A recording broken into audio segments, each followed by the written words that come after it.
Well, since we last left you, many things have happened. Of course, spring arrived, and that means people throughout the state of Georgia are heading to the local U-Pick operations and picking up some fresh, locally grown strawberries, one of the many precious commodities here in Georgia that is now in season. Welcome to another edition of Meals from the Field. Joining me as always, speaking of precious, Marcia Crowley. You told me not to say it. I told you and not to I say had that. to go there anyway. But no, my good partner in crime here, Marcia Crowley, is always joining us. And today, kind of a little throwback. It is. One of the very first recipes you and I did together. 5 years ago. 5 years ago. That's how long you've been putting up with me. Good team, though. I got to say, It's a good good team. team. So we're revisiting, and this was a pretty popular recipe with a lot of our viewers popular, as well. So yes. let's talk about what we have. This is our 53rd episode. Oh my gosh. Most shows would be giving away a free car or something, right? And most co-hosts only last 10 episodes with me, and That's she's lasted right. 5 years. All right, this is 2 cups of chopped fresh Georgia strawberries. Okay. A cup of grape tomatoes, and I do remember this being very popular. It still is. Grape tomatoes, chopped. A half a cup of Vidalia onion or chopped green onion, whichever you prefer. And again, this is your salsa recipe, It's a correct? salsa, Right. yeah, strawberry salsa, I'm sorry. Then we've got 2 tablespoons of chopped fresh jalapeno pepper. You could leave this out or substitute green pepper, but it's really not hot at all, because I don't like hot things. We've got a teaspoon of lemon zest and 2 teaspoons of lemon juice, fresh. And this is really good with with chips. 2 tablespoons of fresh cilantro. You're going to laugh. You know what else it's really good with? What? If you want to go the vegan route or vegetarian route, you take, like a fajita wrap or whatever, and you put it in there. Oh, yeah. And I've done that before. And this is really good on top of a salad as well. Really good. 2 tablespoons of balsamic vinegar and salt and pepper to taste. Now, like you said, this is very versatile. You can serve it with just about anything. Okay. But we are going to serve it today with a pork tenderloin. Can't go wrong with pork tenderloin. You cannot go wrong with pork tenderloin, and this is a good time of the year for pork too because it's on sale. Okay. Yeah. All right, we'll move that out of the way. Got a lot going on here. This is my go-to marinade. All right. This is a cup of low sodium soy sauce. If you don't have low sodium soy sauce, use a half a cup of regular and add water to it because it's got a lot of sodium in it. All right. Teaspoon of lemon juice. And this is 2 tablespoons of tarragon, basil, and a little bit of garlic. That's it. You stir that up. And you're going to marinate this pork overnight, 8 hours to overnight. And I am obsessed with marinating in a bag because you can flip it when you want Makes to. it a lot easier. You don't have to clean up.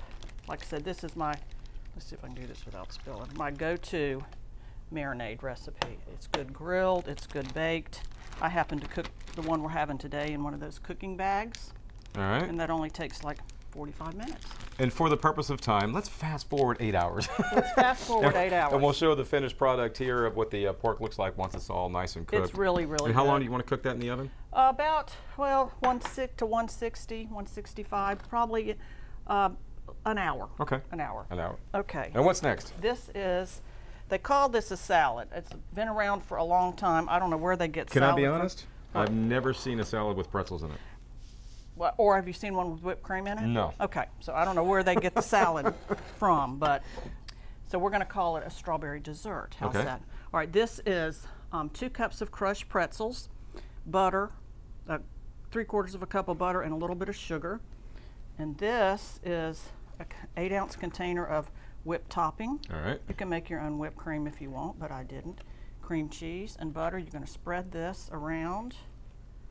Let's see if I can do this.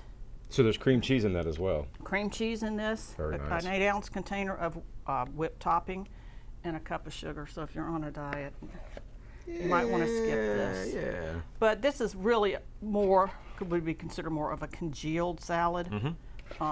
Really good to take on a tailgate or a family function, potluck, and it is so good. It tastes like cheesecake.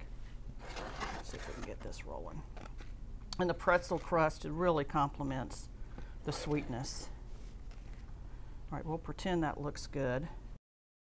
I think it looks great. You think it looks great? Okay, that's good enough. All right, then we're going to add, this is a 6-ounce package of strawberry gelatin. And you make it, you don't make it according to package directions. You dissolve the 6-ounce package in 2 cups of boiling water. You don't add the cold water to it. You're going to add to that 2.5 cups of strawberries. And just a suggestion, do not wear white if you're mixing these two together. Might splash all over you. Well, when I was mixing that up earlier, I lifted the mixer out, so thank goodness it was white. You're just going to spread this over the top, and you're going to refrigerate it till it's set, like Jell-O. Wow. It's to die for, I'm telling you. But I don't know why we call it a salad, so we're calling it a dessert today. That's and you awesome. let that chill, and it serves about 12. So. Yep, and there you see the finished product right there, and again, chill overnight, I guess. Chill till it's gelled. Till it's gelled overnight, and things like yeah. that. And of course, everybody, you can do all these recipes yourself by logging on to farm-monitor.com. Find the recipe section.